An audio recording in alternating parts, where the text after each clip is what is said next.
from chapter 1.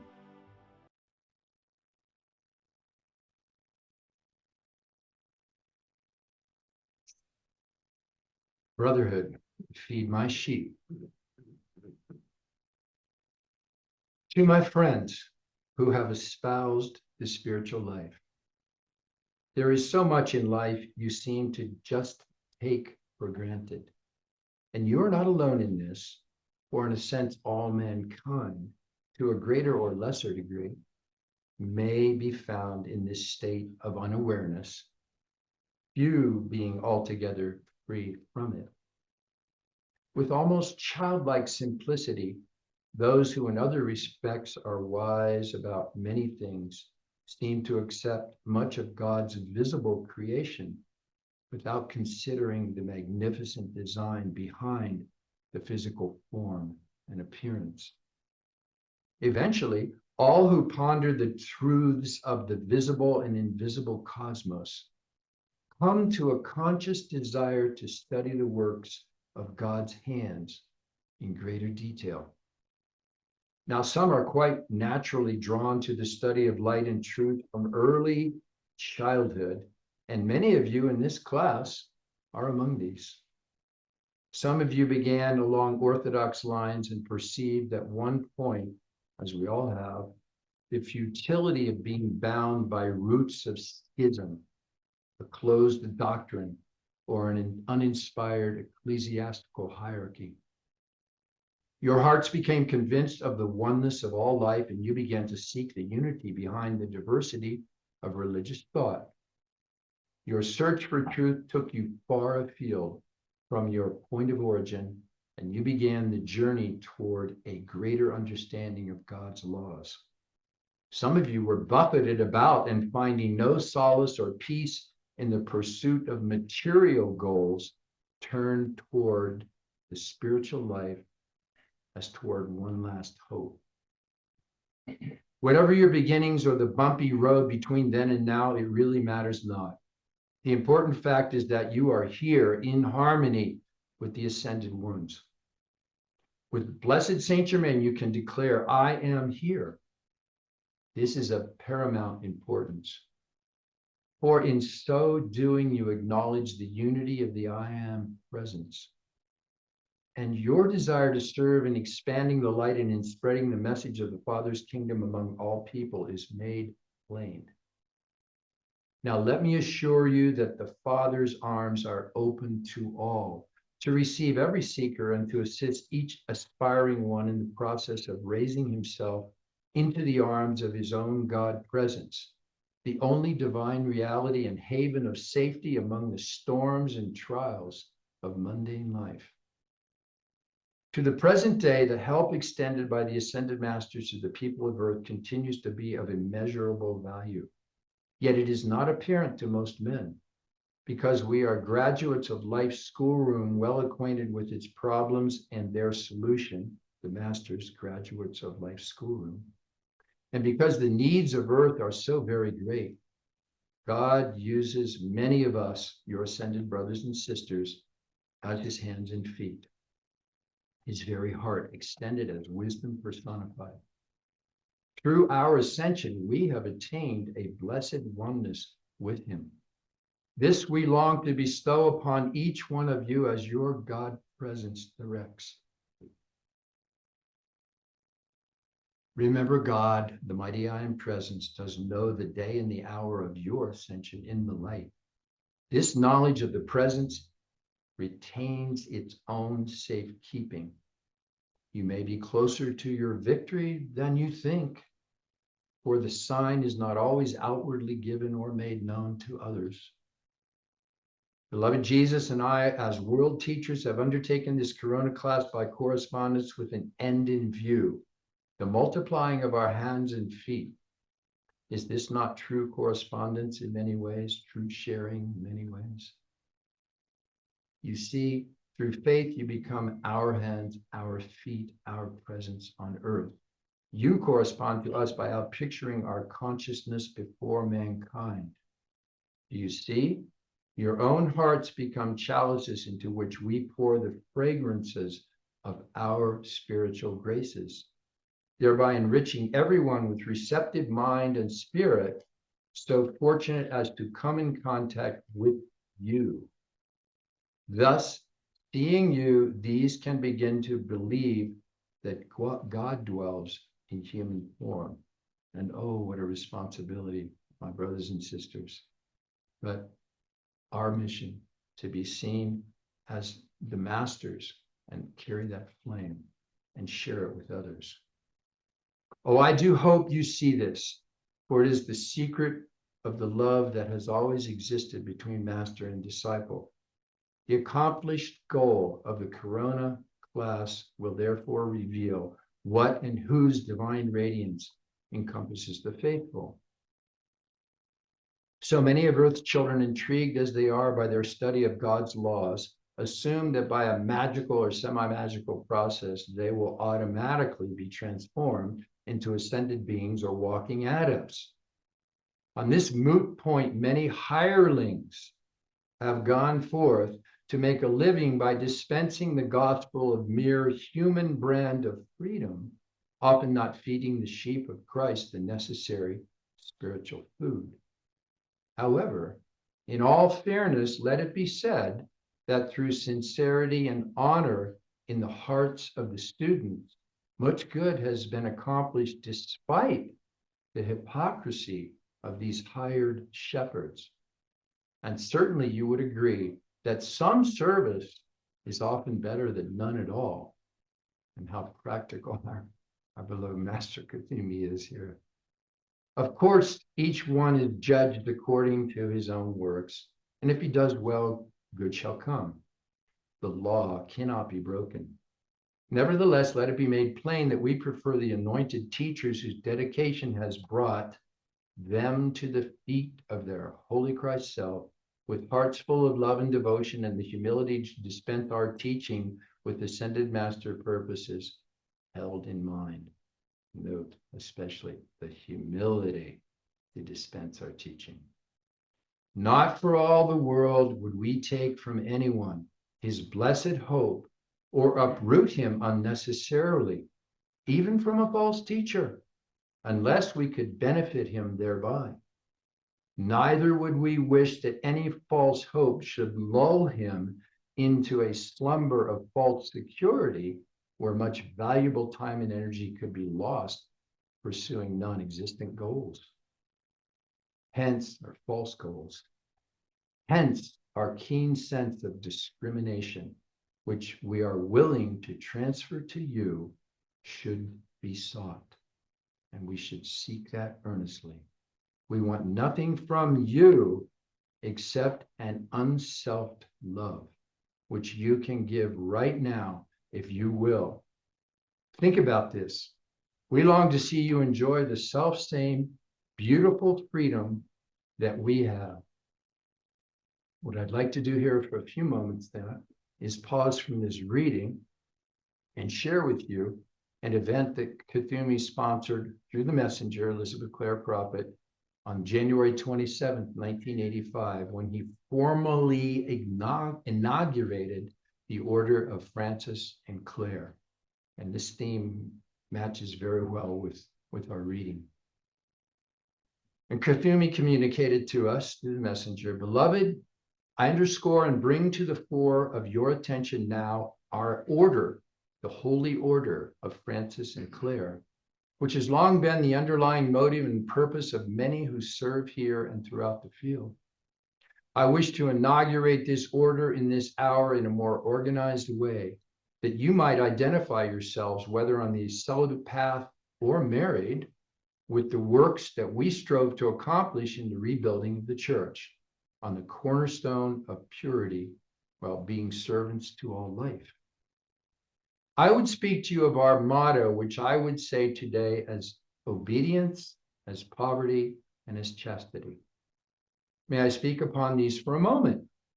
For the obedience of our order is to the one we call love, Christ. Obedience to love in the person of Christ in every ascended master, and not Jesus alone. Obedience to the inner light and the inner calling, the foundation of those who walk in commemoration of the world teachers. The Order of St. Francis and Clare takes its name from a quaint period of history which was fraught with the personal Armageddon and vicious forces every whit as nefarious as they are today. It also harks back to a limited understanding of Christ, yet in the inner mysteries of our hearts, we knew far more than we dared say. And imagining Francis and Clare encountering the forces and the evil, matching that which we encounter today, breathtaking. The order today goes beyond that which it was to a new birth in the Aquarian age. And as you receive the mantle and the perception of the office, you forge that order and create out of it what needs be.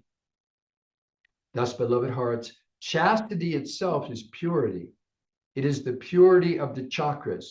It is the purification of the body. Above all, it is the transmutation of all past karma. It is the dedication to the path of the ascension by the raising of that Kundalini fire. Poverty is the self-emptying that one might be filled. Every day give the light away that is yours to give. Thus know the true way of Mother Poverty. The emptying that one might be filled is the nature of the path. Poverty is a love that is greater for others than for oneself. To these three virtues, I add a fourth. It is the defense of the Mother Church.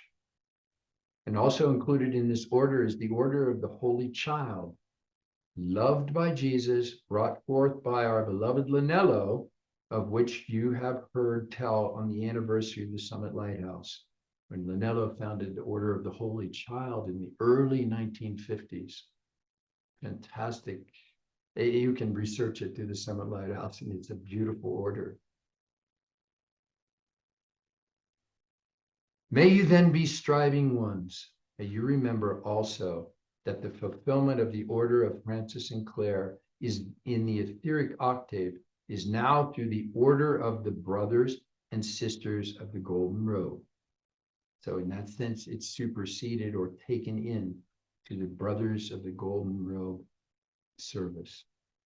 It is the golden robe of the world teachers and of Christhood, and it is the golden dawn of illumination to the earth. Blessed ones, fear not the path, for it does unfold as a golden robe before you. The love we have known, the inflaming by the Holy Spirit in our communions that we all share, far supersedes any adversity or persecution of human consciousness that you may encounter. Now continuing with Kadumi from the Corona class. When I was embodied as Francis of Assisi, I came to realize through studying the birds and animals that my power of concentration, saturated as it was with the love of God and his love in man, would draw me into an understanding of the God intelligence acting in nature, which earlier I had so studiously ignored. Oftentimes more concerned with pleasure seeking than religious fervor. We know the early life of Francis. I had not formerly been aware of the great love of God and the joy which that love could bring, far exceeding any outer source. Then too, my prior contemplation of the realm of nature had led me to think of heaven as a place removed far apart from earth. Imagine, if you can, the joy in my soul when I found that the lovely trees, were endowed with spiritual beings, angelic overseers of great stature and beauty, whose power guided the development of molecular form, pattern, luster of leaf, and inherent healing properties. I felt the radiant energy life force reaching out from these silent sentinels, capturing the heart, as did one majestic tree deva who inspired the poet Joyce Kilmer to write his heartfelt poem, Trees. And I pause here to, you probably are familiar with trees, but I would really enjoy being able to share it with you here. And preliminarily say about Joyce Kilmer. You may not know this, but he was probably, well, said to be, the most popular poet and a household name in the very early 1900s in the United States. He was panned by the academics who said, oh, his poetry is childish or it's sophomoric or whatever the academics came up with. Much as Longfellow, as we realize, who was panned by the academics and the professors of his day. But in both cases, Joyce Kilmer and our beloved Linello, as Longfellow, they were loved by the people and wildly popular. And there we have it. That speaks for itself. Finally, just to mention Joyce Kilmer before I read the Trees poem, he was a great war hero. He died at 32 in the First World War. A sniper killed him. And he was honored by all the men in his battalion because he was considered to be, even then, in the military, in the short year and a half that he was there before he was killed at the age of 32, considered to be the bravest man among them. And they were devastated at his death. He was apparently a very amazing man. Here's the poem, Trees. I think that I shall never see a poem lovely as a tree whose hungering mouth is pressed against the earth's sweet flowing breast, a tree that looks at God all day and lifts her leafy arms to pray, a tree that may in summer wear a nest of robins in her hair, upon whose bosom snow has lain, who intimately lives with rain. Poems are made by fools like me, but only God can make a tree. And imagine that Tubi was really, really touched by that poem. It says a lot. There's a lot in there.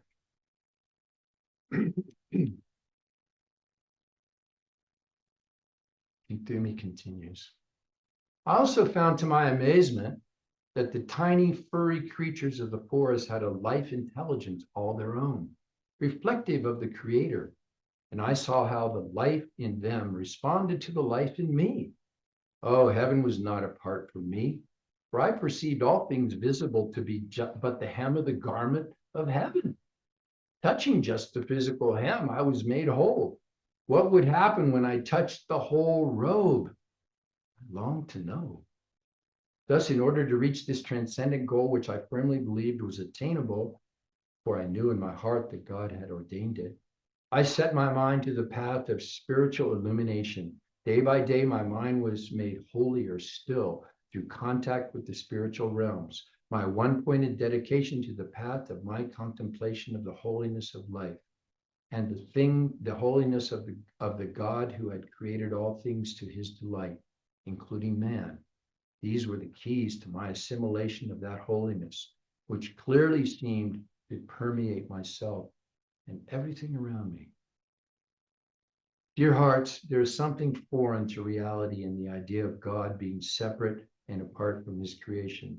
No mere doctrinal pantheism is the affirmation of God as the all in all, but a truth that cannot be refuted. And I might pause just to notice that, and of course, in 1200, year 1200, in particular, Italy was still pretty raw landscape and rich and green, and the animal life and the plant life you can imagine. And we here in Ecuador live in something very similar to that as well. And it's a powerful nature, of course, I think we all appreciate, but nature in its fullness and its blossoming and its life force is a very amazing and powerfully energizing force. To me. For while it is true that the creation lies in God, it is also true that he is in his creation, but it is evident that his love, wisdom, and power cannot be contained therein. Behold, the heaven of heavens cannot contain thee. How much less this house that I have builded, said Solomon of old. Moreover, the fact that the God presence, the individualized I am, does far exceed the personal creation of the individual and the macrocosmic creation as well, is proof of the dominion with which God has so lovingly endowed your real self, made in his image and likeness. As my soul expanded in the transfusing light which God poured into me, I exalted time and again by his glory expressed through the nature kingdom. The seemingly dumb creatures of field and forest came into unity with me through God's love. And then at last, I too could speak their language, calling them brother. How much more should all children of the light love one another and have reverence for the smallest part of life? And you see in the program that we put out today, the beautiful colorful picture of Cthulhu with the plant and animal life around him, and a very appropriate image indeed to represent our beloved Cthulhu in that embodiment. I would like to pause for a minute and tell you a little anecdote about our staff life at La Tourelle, Colorado Springs, in the early 70s. It so happens that Mother revealed to, I think it was 6 young men on the staff, that all of us had been with Cthulhu in his mission at St. Francis, which of course we all, wow, amazing move, and contemplated that. Well, I just mentioned that one of the 6 of us, it's a true story, would go out at the garden in the spring or in the summer at La Tourelle. I had beautiful gardens there, some beautiful landscape, and sit on a bench. And he'd be there, and lo, one day, repeated many other days, the birds would come, especially doves, and land on his shoulder or on his arm as he's sitting there. And all of us, well, the entire staff, but especially the singing brothers of Francis, marveled at this old magnetism with the nature life. Out of all, Cthulhu continues, out of all these transcendental experiences, my soul was stirred with a great yearning to communicate to others the boundless wisdom vouchsafed to me by God. At this point in my spiritual awakening, I found that a literal wall of human resistance, denser and higher by far than any medieval castle, had gone up between me and my friends and the townspeople of Assisi. Most men I sought to reach could not understand my life, my aims, or my God-chosen ways, which to me were self-evident, so plain to see, so logical. I became to them a poverello, one who voluntarily embraces mother poverty.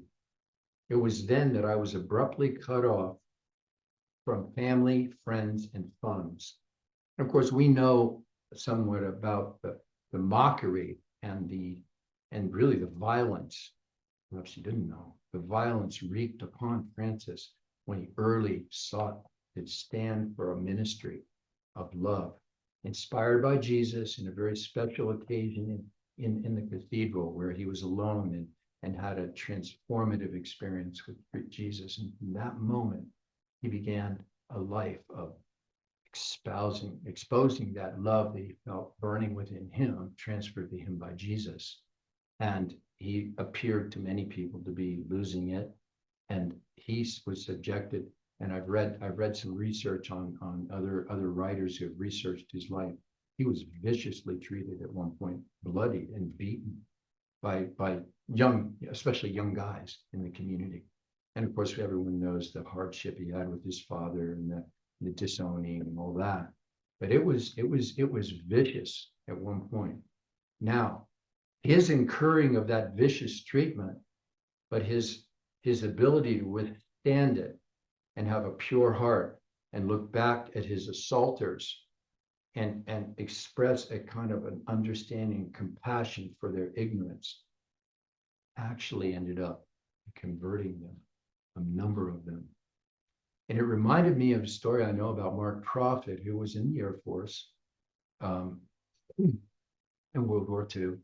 And he was similarly, because he retained a devotion and would pray by his bedside.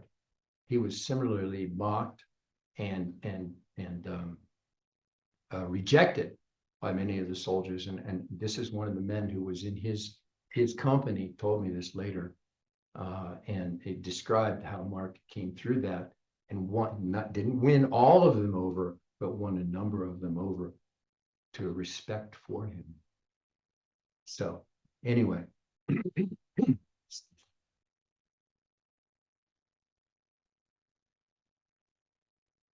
fortunately, among my friends were some so sincere and devout as to continue to pray for me, even in these harsh times, in my experience. And God, whose ways are not always understood by men, winked at me in answering their prayers his way by taking me deeper into his own heart and embrace, even while they assiduously called for my return to the beaten orthodox path. Thus, I did not suffer disillusionment by the loss of my friends, nor did I return to the vanities of the material world, but drawing ever closer to God to become a divine Poverello, I drew around me my kinship of spirit, those of like mind and wisdom, and from them fashioned my holy order of brothers Franciscan.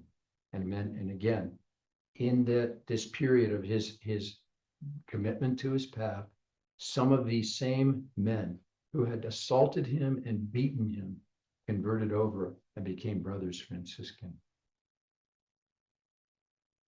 Continuing Kuthumi, I have drawn briefly from my earthly experiences so that you will not be excessively concerned about those who seem disinterested or who may lack humility when you try to expound to them your pure hearts, the knowledge of God's laws. Remember that the Father tried long to reach you to give you all his love, and in due season took you from among the multitudes to draw you closer to his own heart and his brotherhood of light. Spend your energy then, as we did, in interior correction and self-instruction, paying special attention to our current precepts as manna for your souls, until like a great organ of expansive timbre and pitch, you stand as the perfect instrument through which the divine may play those exquisite harmonies of healing light and comforting tone, revealing to all through a more perfect example the efficacy of heaven's grace. And visualize, if you will, as we've learned from the messengers, that Kuthumi has a retreat, Shagatsi, and that we're all welcome to share in that retreat and make calls to go there. And it's quite an open invitation, and perhaps with the work we've done today, we might want to seek to go there, perhaps this night, or seek to travel in your final body to there. And I have a song to share with you. It's very interesting. This song is a poem that was written by Kuthumi and given to Mark. And it's amazing. It's quite an amazing thing. And he's put the music, and it's short, and I will sing it for you. And just because I couldn't record it, I couldn't find the recording. There is a recording, but I couldn't get it. I tried for the better part of yesterday. But here's Kuthumi's poem, music. Now,